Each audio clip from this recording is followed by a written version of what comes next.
광주에서는 특히 요양병원과 요양시설을 중심으로 한 집단 감염이 이어지고 있는데요.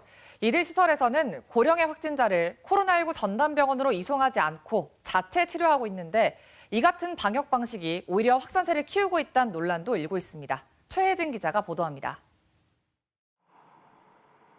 광주의 한 요양원입니다.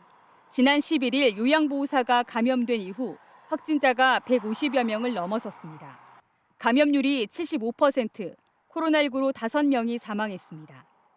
대부분 3차 접종을 마쳤는데도 확진된 돌파 감염입니다.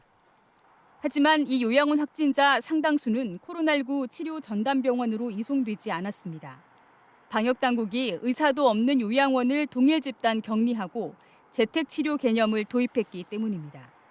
간호사만 추가 지원하고 인근 병원의 의사가 모니터링만 했습니다. 광주가 워낙에 확진자 수가 많이 나오다 보니까 그런 전담 요양병원도 자리가 없어가지고 배정받기가 좀 어려운 상황이었던 것 같아요.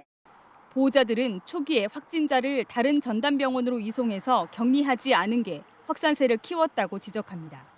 고령자들을 확진자들하고 같이 넣어놓고 관리를 한다고 하는 거는 200분까지 다 아마 감염이 돼야지 그때서 뭐라고 입장을 내놓을 건지. 한 달 동안 확산세가 이어지고 있는 520병상 규모의 요양병원입니다. 이곳 역시 투석 등을 이유로 증상이 가벼운 확진자는 전담병원으로 보내지 않고 자체 치료하고 있습니다. 하지만 결국 380여 명이 감염됐고 11명이 사망했습니다. 확산세를 잡지 못하고 병원 안에서 계속 감염된 겁니다. 그 시설의 구조랄지 그 배치 상황을 먼저 점검을 합니다. 한 군데 요양병원은 자체 치료를 하고 있고 나머지는 병원으로 이송을 해드리고 있습니다.